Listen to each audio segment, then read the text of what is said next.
በሰሜኑ የሀገራችን ክፍል የጦርነት ውጥረቶች ዛሬም ጨምረው አሉ። ከህወሓት በኩል ከወዳጆቻችን ጋር ተጣምረናል በሚል ከበሮ እየተደለቀ ይገኛል። ንጹህ የትግራይ ህዝብም ስቃዩ ጨምሯል። ዶክተር ቴድሮስ አድሃኖም ሰላምን አስቀድሙ ብለዋል።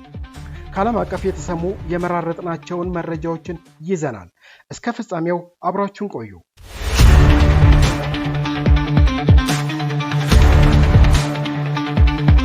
የታጠቁ ኃይሎች መንግስትን ማሸነፍ ባለመቻላቸው ያልተቀደሰ ጋብቻ ፈጥረዋል አሉ ጠቅላይ ሚኒስትር ዶክተር አብይ አህመድ።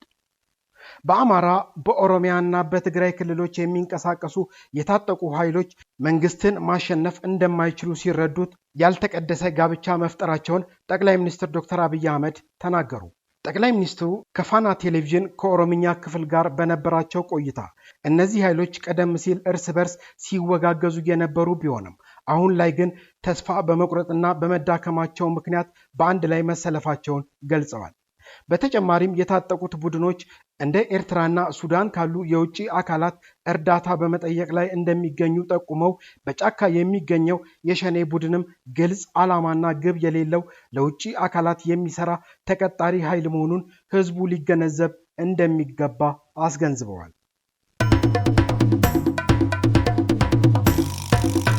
የህወሓት አመራር ከኤርትራና ከሌሎች ኃይሎች ጋር በማበር የፌዴራል መንግስቱን ለመገልበጥ እየሰሩ ነው አሉ አቶ ጌታቸው ረዳ።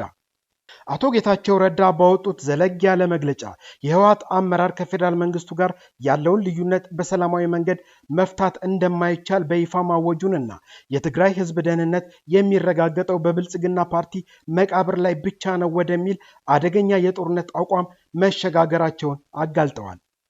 ለወራት ሲካሄድ የነበረው የህወሓት አመራሮች ጥምረት አሁን ላይ የአደባባይ ሚስጥር መሆኑን የገለጹት አቶ ጌታቸው አመራሩ የፕሪቶሪያውን የሰላም ስምምነት አጥብቀው ከሚቃወሙ የውጭና የውስጥ ኃይሎች በተለይም ከአስመራው መንግስት ጋር በይፋ መስራት መጀመሩን አስታውቀዋል። ዶክተር ደብረጽዮንንና ግብረአበሮቻቸውን በስም የጠቀሱት አቶ ጌታቸው የቡድኑ ዓላማ ምዕራብ ትግራይን በሰላማዊ መንገድ ማስመለስ ሳይሆን አዲስ አበባን ያለውን የፌዴራል መንግስት በኃይል መገልበጥ መሆኑን አብራርተዋል። ይህ የፌዴራል መንግስቱን የመገልበጥ ህልም ፈጽሞ ሊሳካ የማይችል መሆኑን የገለጹት አቶ ጌታቸው ነገር ግን ሙከራው በቀጠናው ሰላምና በትግራይ ህዝብ ህልውና ላይ የሚያስከትለው አደጋ እጅግ የከፋ እንደሚሆንም አስጠንቅቀዋል። በቅርቡ በሸረሪና አካባቢ የተፈጠረውን ግጭት በማሳያነት ያነሱት አቶ ጌታቸው ሁኔታው ምን ያህል አደገኛ ደረጃ ላይ እንደደረሰ አመላካች ነውም ብለዋል። በወቅቱ በቁጥጥር ስር የዋለው ከፍተኛ የጦር መሳሪያ የዚህ አደገኛ ጨዋታ የመጨረሻ ግብ የትግራይን ህዝብ ችግር መፍታት ሳይሆን የኢትዮጵያን መንግስት ማፍረስ መሆኑን በግልጽ ያሳያልም ብለዋል። ወደ ትግራይና ሌሎች የሀገሪቱ ክፍሎች በድብቅ የሚደረገው የከባድ የጦር መሳሪያ ዝውውር በአፍሪካ ቀንድ የሰላም ጥረት ላይ የተጋረጠ የቅርብ አደጋ መሆኑንም አክለዋል።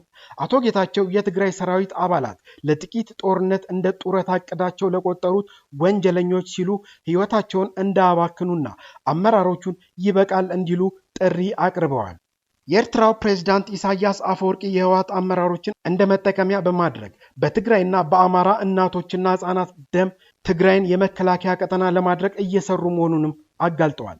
በተጨማሪም የፌዴራል መንግስቱ ለፕሪቶሪያ የሰላም ስምምነት ሙሉ ትግበራ ቁርጠኛ ሆኖ እንዲቀጥል ለሚደረጉ ተደጋጋሚ ትንኮሳዎች ትዕግስት እንዲያሳይና ለሰላም የሚሆኑ በሮችን ሁሉ ክፍት አድርጎ እንዲቆይ ጠይቀዋል። አቶ ጌታቸው በጦርነት ዝግጅት ፊት ዝምታን መምረጥ ከተባባሪነት እንደማይለይ በማሳሰብ ዓለም አቀፉ ማህበረሰብ አስቸኳይ እርምጃዎችን እንዲወስድ አሳስበዋል። ሃገር ንህነጽ አይንህነጽ አይንዛረው ዝልተኮይኑውን ስርዓት ንህነጽ እንታይ ባዕልና ንባዕልና እናማሓድረሉ። አሁንም ትግራይን ከሚመለከት መረጃ አልወጣንም። ወደ ትግራይ የሚደረጉ በረራዎች ሊቋረጡ እንደሚችሉ እየተገመተ ይገኛል። ምክንያቱም ታውቋል። በሚወጡት መረጃዎች መሰረት የኤርትራና የሱዳን ታርጋ የያዙ የጦር ተሽከርካሪዎች እንዲሁም ወታደሮች የኢትዮጵያን ድንበር ጥሰው እስከ መቀሌ ከተማ ድረስ መታየታቸውን ተከትሎ የኢትዮጵያ አየር መንገድ ወደ ትግራይ የሚያደርጋቸውን በረራዎች ሊያቋርጥ እንደሚችል እየተነገረ ይገኛል። አየር መንገዱ እስካሁን በይፋ ያወጣው ውሳኔ ያረፈበት መግለጫ ባይኖርም የተሳፋሪዎችንና የበረራ ሰራተኞችን ደህንነት ለማስጠበቅ ሲል አገልግሎቱን ሊያቋርጥ ይችላል ተብሎ ይገመታል። አሁን ላይ ይህ ነገር እንዳይሆን ማድረግ የሚችለው ህወሓት ብቻ እንደሆነ ምልከታዎች ቀርበዋል። ህወሓት ድንበር ጥሰው ገቡ የተባሉ አካላትን የጠራው እሱ በመሆኑ ማስወጣትና ለህዝቡ ሰላም የድርሻውን መወጣት እንዳለበት ተጠቁሟል። አሁንም በተለያዩ አቅጣጫዎች የሚታዩ የጦርነት ዝግጅቶች በውይይት ወደ ሰላም ሊቀየሩ ይገባል ይላል መረጃው። ትግራይን የሚመለከት መረጃ አሁንም ቀጥለናል። ዶክተር ቴዎድሮስ አድሃኖም በኢትዮጵያ ወቅታዊ የጸጥታ ሁኔታ ላይ ያላቸውን ስጋት ገለጹ። የዓለም ጤና ድርጅት ዋና ዳይሬክተር የሆኑት ዶክተር ቴዎድሮስ አድሃኖም በዛሬው ዕለት በይፋዊ የማህበራዊ ትስስር ገጻቸው ባስተላለፉት መልእክት በኢትዮጵያ የተለያዩ አካባቢዎች እየተካሄደ ያለው የትጥቅ ግጭት እንዲቆምና በአስቸኳይ ወደ ሰላማዊ አማራጭ እንዲመጣ ጥሪ አቅርበዋል።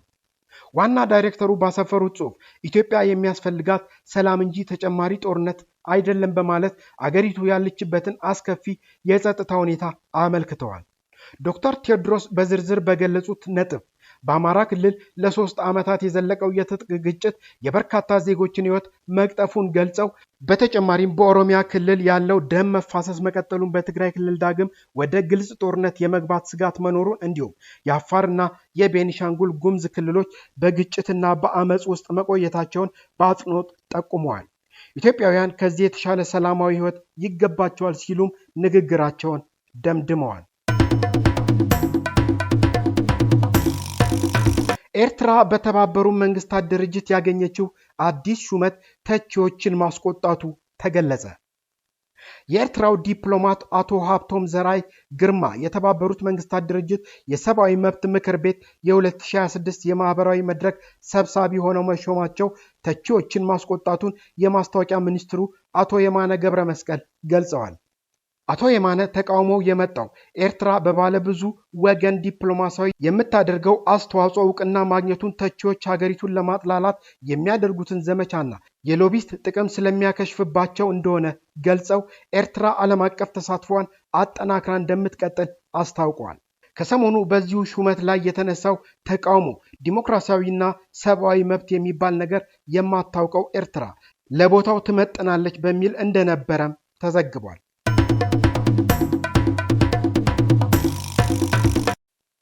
ኢራን የሆርሙዝ ባህረ ሰላጤን ለመክፈት ከባድ ቅድመ ሁኔታዎችን አስቀመጠች። የኢራን ብሔራዊ የደህንነት ምክር ቤት አሜሪካ እገዳዋን ሳታነሳ፣ ጦሯን ሳታወጣ፣ የጦርነት ካሳ ሳትከፍልና የታገዱ ሀብቶችን ሳታስለቅቅ የሆርሙዝ ባህረ ሰላጤ እንደማይከፈት አስታወቀ። የ60 ቀናት የሽግግር ጊዜ ለማጠናቀቅ 1 ሳምንት በሰጠበት ወቅት የቀረበው እነዚህን ጥያቄዎች ፕሬዚዳንት ዶናልድ ትራምፕን ወደ ወታደራዊ እርምጃ ሊገፋፉ እንደሚችሉ ተንታኞች እየገለጹ ይገኛሉ። የአሜሪካው ምክትል ፕሬዚዳንት ጄዲ ቫንስ በበኩላቸው ዋነኛው ትኩረት በባህረ ሰላጤው የተዘረጉ ፈንጂዎችን ማጽዳት መሆኑን ጠቁመው ኢራን ለውጥ ካላደረገች ዋሽንግተን ጫናዋን አጠናክራ እንደምትቀጥል አስጠንቅቀዋል። እስራኤል በጋዛ ዙሪያ የቀረበውን ባለ 15 ነጥብ የሰላም ቦርድ እቅድ ውድቅ አደረገች። እስራኤል ባለ 15 ነጥቡን ሰነድ ውድቅ ያደረገች ሲሆን ሐማስ ትጥቁን እስኪያወርድ ድረስ የእስራኤል መከላከያ ሰራዊት ከጋዛ አይወጣም፣ ሐማስ ትጥቅ መፍታት አለበት ሲል ከባድ መሳሪያዎች፣ ቀላል መሳሪያዎች እንዲሁም ሁሉንም መሳሪያዎች ማለቴ ነው ይላል መረጃው። የምንናገረው ስለ እውነተኛ ትጥቅ መፍታት እንጂ ስለ ምናባዊ አይደለም ሲሉ ጠቅላይ ሚኒስትር ቤንያሚን ኔታንያሁ ተናግረዋል። የእስራኤሉ ጠቅላይ ሚኒስትር ጽህፈት ቤት በጋዛ ሰርጥ ያለውን ግጭት ለመፍታት በቀረበው ባለ 15 ነጥብ እቅድ ዙሪያ ያለውን ተቃውሞ በሐምሌ ወር አጋማሽ ለዩናይትድ ስቴትስ አሳውቆ እንደነበረ የሚታወስ ነው። ዛሬም እንላለን ሰላም ለሀገራችን፣ ሰላም ለምድራችን።